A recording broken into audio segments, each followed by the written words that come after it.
Hey, what's up, guys, and welcome back to my reading journey. Hope you're all doing fantastic, and today I'm gonna continue with the third part of the Halberdier of a Little Rheinschloss.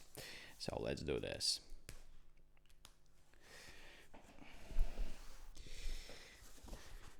Sir Percival kind of rattles his armor and says, Helen, will you suspend sentence in this matter of for just a little while? You don't understand, says he. I've got to hold this job down a bit longer.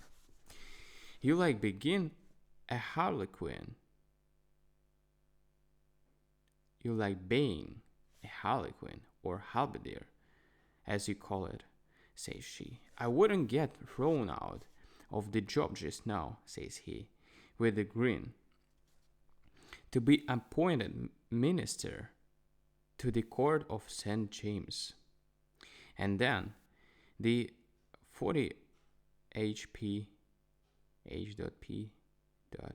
Girl's eyes sparkled as hard as diamonds. Very well, says she. You shall have full run of your ceremonious tastes this night. And she swims over to the boss's desk and gives him a smile that knocks the specks off his nose. I think your Rheinschloss. I think your Rheinschloss, says she, is as beautiful as a dream. It is a little slice of the old world set down in New York. We shall have a nice supper up there. But if you will grant us one favor, the illusion will be perfect. Give us your halberdier to wait on our table.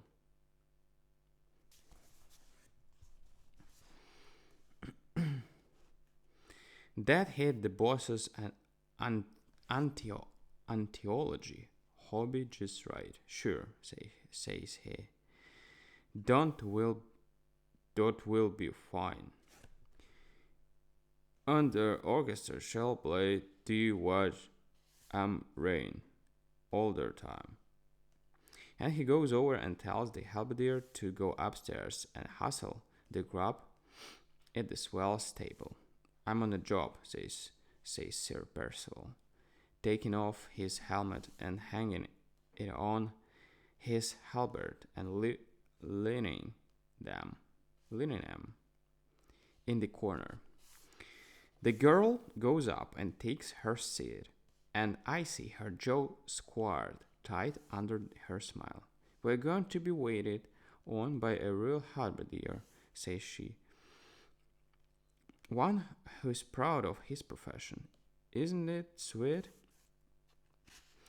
Ripping, says the swell young man.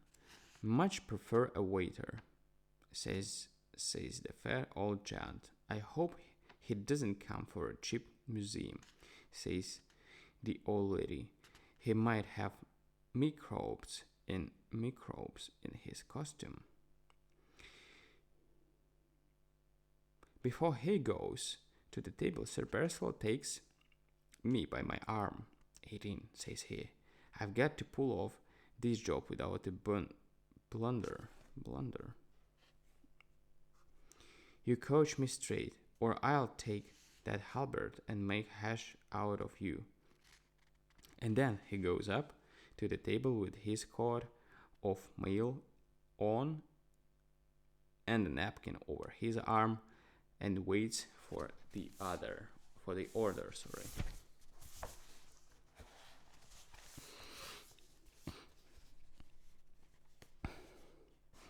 Why, it's daring, says the old young swell. Hello, old man.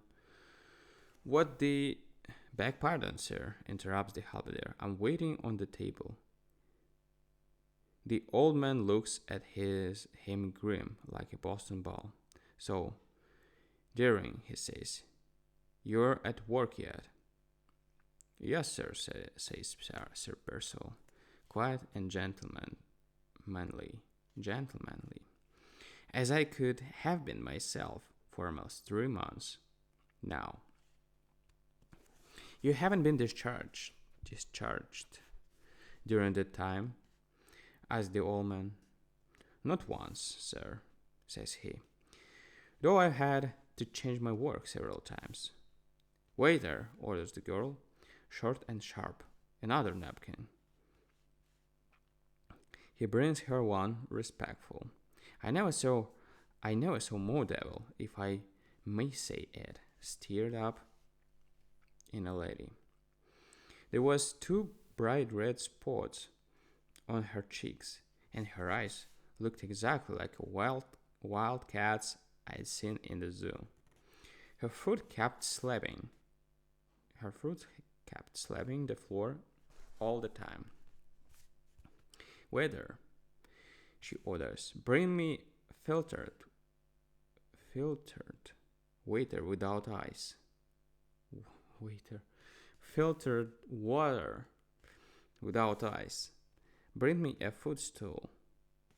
Take away this empty salt cellar. She kept him on the jump.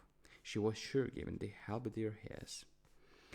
There wasn't but a few customers up in the slosh at that time. Slosh, what is this? Room. So I hung out near the door so I could help Sir Percival serve. He got along fine with the olives and celery, and the blue points. They were easy. And then the consomme came up, the dump waiter, all in big silver tureen. Instead of serving it from the side table, he picks it up between his hands and starts to the dining table with it. When nearly there, he drops the tureen smash on the floor, and the soap soaks all the lower part of the girl's swell silk dress. Stupid, incompetent, says she, giving him a look. Standing in a corner with the halberdier seemed to be your mission in life. Pardon me, lady, says he, it was just a little bit hotter than blazes. I couldn't help it. The old man pulls out a memorandum book and hunts it in it. The 25th of April, dearing, says he. I know it, says Sir Percival. And 10 minutes to 12 o'clock, says the old man. By Jupiter, you haven't won yet. And he pounds the table with his hurry here as fast as he can. I go after the boss, and old Brockman hikes up to the slosh on the jump.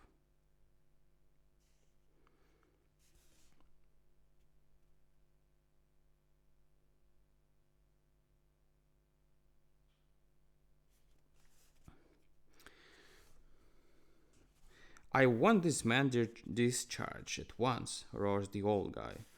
Look what he's done. Ruined my daughter's dress. It cost me at least 600.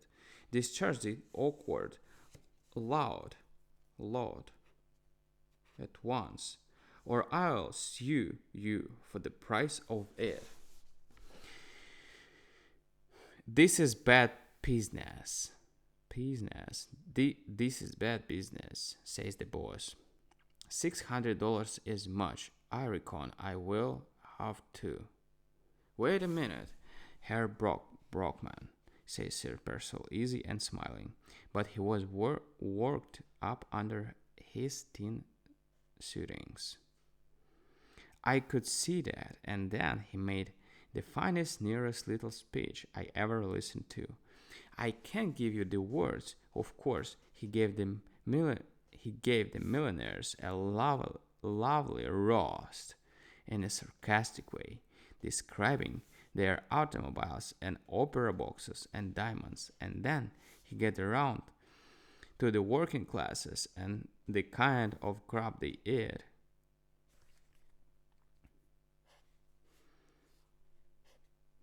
And the long hours they work and all that sort of stuff. Bunkma, bunk, bunk, bunkum. Of course. The restless rich, says he, never content with their luxuries, always prowling,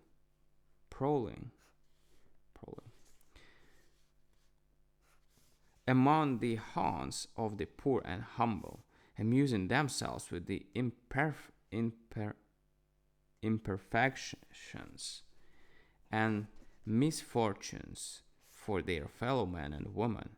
And even here, Herr Brockman, he says, in this beautiful Rheinschloss, a grand and enlightening reproduction of world history and architecture, that they come to disturb its symmetry and picturesqueness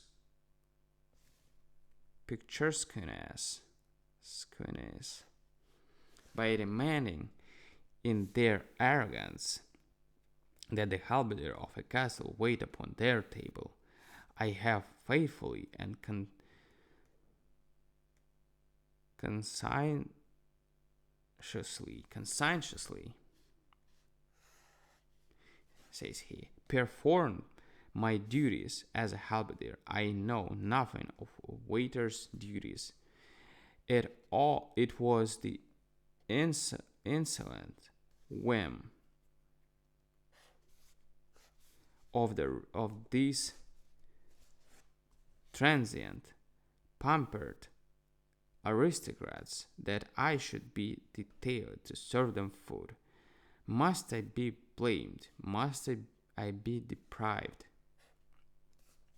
of the means of a livelihood, he goes on account of an accident that was the result of their own presumption and haughtiness.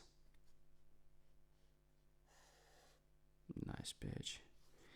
But what hurts me more than all, says Sir Percival, is the desecration that's been done to this splendid Rheinschloss,